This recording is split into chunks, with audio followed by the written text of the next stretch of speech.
Hello, Internet. Today, I want to show you a cool little app called OneCom, which is very useful for merging chats together. At least that's how I use it. Now, to download OneCom, I'll link the website in the description below. You're going to want to go to their website and you're going to go to Windows, macOS, whichever one you're using. I use Windows, so I would download, Windows, right? All of what this says, basically, it's just usage of the app and it's free to use. There are certain features that are for Pro. If you buy the Pro version, which I think there's like a little bit of a process where you go through Fanbox, but I'm not sure of it myself because I don't use those extra features. But the Pro version, it's not needed. It works just fine out the box. So you'd go to download it, right? Now, when you first boot up the app, it's gonna prompt you of whether you use YouTube or Twitch or whatever platforms you're streaming on.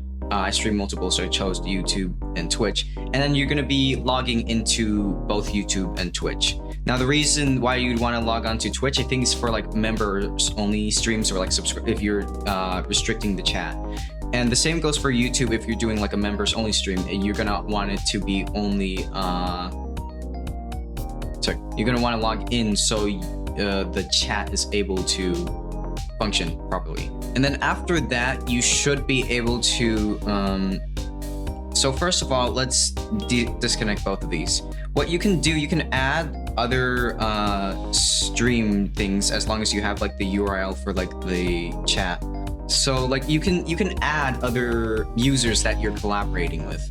Let's say you're collaborating with, I don't know, maybe you got lucky and you're streaming with like, I don't know, shiiii or Garger from HoloLive. You can put in the link to their channel in here, and it will pop up over in this section, the quote comments.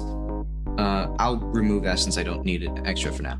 So you can put in the link. For me, I only need to put in the link for my YouTube and the Twitch, and then it will automatically grab information from Twitch, so that's why that's there. For my YouTube channel, I have to be live for it to register anything. So it doesn't work unless like there's a live feed to grab from. However, let's get over to the customization parts.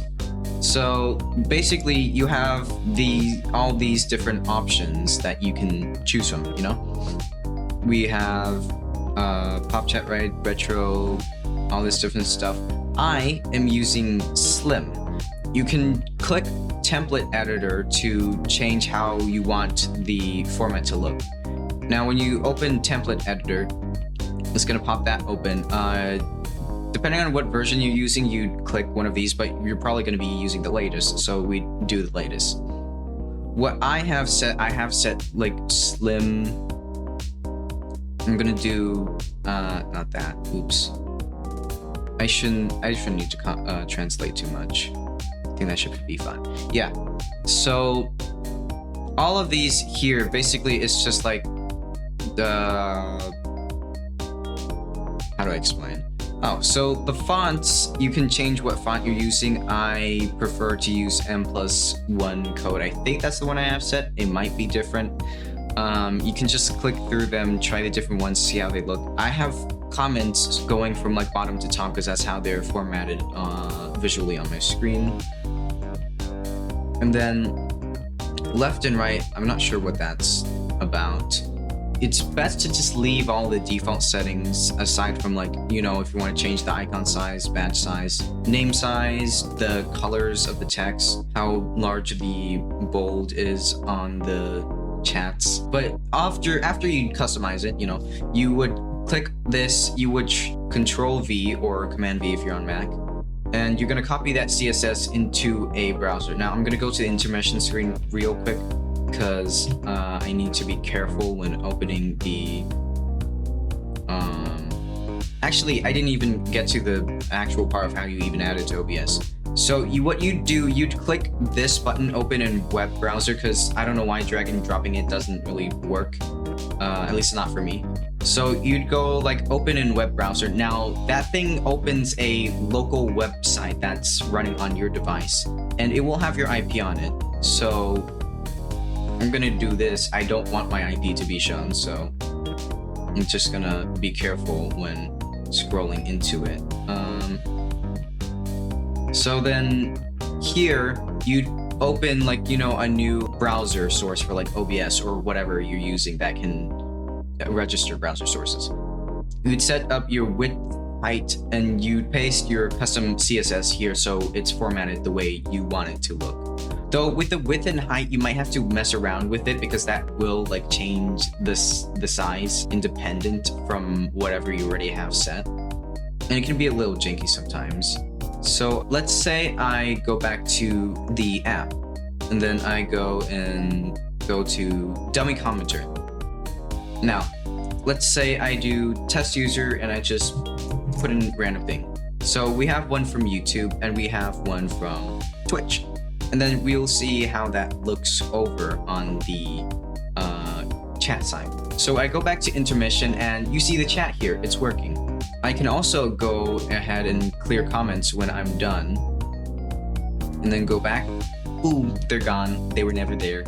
One thing I will say for Twitch though, when you're using it, is to be careful when you're raiding, because when you raid, it will still register through your channel going to the raid really weirdly, and then you'll just start outputting chat from who you raided.